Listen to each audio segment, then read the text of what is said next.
दोस्तों, हम आपको एक बहुत आज मज़ेदार बात बताने जा रहे हैं। पता नहीं आपके लिए मज़ेदार है कि तकलीफ़देह होगी, आई डोंट नो। आप हमें कमेंट सेक्शन में बताइएगा कि आपको ये कैसी लगी बात। तो हुआ कुछ यूँ कि हम जो थे जद्दा में थे और जद्दा में हमारा 4th फ्लोर पे घर था और बच्चे छोटे थे। तो एक बार क्या हुआ कि हम जब अपने घर से निकले बच्चों को पिक करने के लिए स्कूल के लिए जा रहे थे। तो आने का टाइम था बच्चों के स्कूल से। तो फिर हम बाहर निकले तो एक साहब थे, तो उन्होंने कहा कि एक्सक्यूज़ मी, यहाँ पे देखिए ये किसी ने ट्यूबलाइट तोड़ दी है गैलरी की और देखिए आपके बच्चे छोटे हैं, आप वो निकलेंगे तो चोट लग जाएगी, ध्यान रखिएगा। तो हमने कहा अच्छा जज़ाकल्लाह, आपने बता दिया और आई विल बी केयरफुल। बहरहाल जब हम आए तो एक मेरी इंडियन ही फ्लोर पे रहती थी, तो वो हमारे लिए लिफ्ट रोक के खड़ी हुई थी। तो आई वाज़ सो टच्ड कि हाउ नाइस कि कोई आपके लिए लिफ्ट खोले खड़ा है इतनी देर से। हमने कहा थैंक यू वेरी मच। और जब हम अंदर गए तो फिर उन्होंने हमसे कहा कि आजकल आपके हस्बैंड छुट्टी पे हैं? हमने कहा नहीं, छुट्टी पे नहीं है। अब आप मेरी सादगी देखिए कि हम समझ नहीं पा रहे हैं कि वो कहना क्या चाह रही हैं। तो फिर कहने लगी कि अच्छा, आपके हस्बैंड दिन में खाना खाने आते हैं? हमने कहा नहीं, मेरे हस्बैंड दिन में खाना खाने नहीं आते हैं। ओके, क्या उन्होंने आजकल छुट्टी ली हुई है?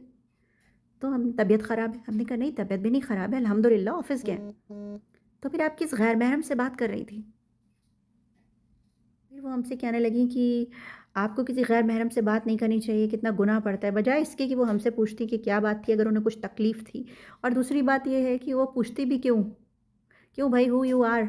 इस टाइप के लोग जो है ना दुनिया में, जो दूसरों की ज़िंदगियों में इंटरफेरेंस किया करते हैं। अगर मेरी ज़िंदगी में तो please get lost. I don't want such people in my life. Okay? आपको बात पता नहीं है, आपको कुछ पता नहीं है, नसीहत करने के नाम पे सबसे पहले आप डंडा लेके आ गए। उसके बाद हमने कहा कि आपको पता है ना कि आपके हस्बैंड से भी तो मेरी सलाम दुआ होती है, उन्होंने कभी आपको नहीं बताया? उन्होंने कहा मेरे हस्बैंड से आपकी सलाम दुआ कब होती है? हमने कहा रोज़ जब वो आते जाते हैं तब हम बच्चों को पिक करने जाते हैं। तो शी वाज़ लाइक, हमने कहा ओह माय गॉड, व्हेन? तो हमने कहा कि आप अपने घर पे ज़्यादा ध्यान दीजिए बजाए इसके कि दूसरों की ज़िंदगियों में ज़्यादा दखल अंदाज़ी करें आप। इससे बेहतर है कि आप अपनी ज़िंदगी पे ज़्यादा ध्यान दीजिए। तो बस आप सबसे कहना इतना है कि अपना बिज़नेस माइंड कीजिए और अगर किसी को नसीहत आपको करनी भी है तो पहले अपना इख़्लाक़ दुरुस्त कीजिए। इख़्लाक़ दुरुस्त करना बहुत ज़रूरी है और आपको उसके लिए बहुत मुख़लिस होना पड़ेगा अगर किसी को नसीहत करना है। मतलब आपको उसके बदले में अगर गुस्सा या डाँट या फिर कोई नेगेटिव थिंग सुन रहे हैं आप, तो फिर आपको उसे टॉलरेट करने की आपके अंदर हिम्मत और गट्स होने चाहिए, अगर आप किसी को नसीहत कर रहे हैं तो। वरना फिर आप नसीहत ना करें, अपना बिज़नेस माइंड करें, है ना? अपना बहुत ख़्याल रखिए। Keep watching Sumbul talks. खुदा हाफ़िज़।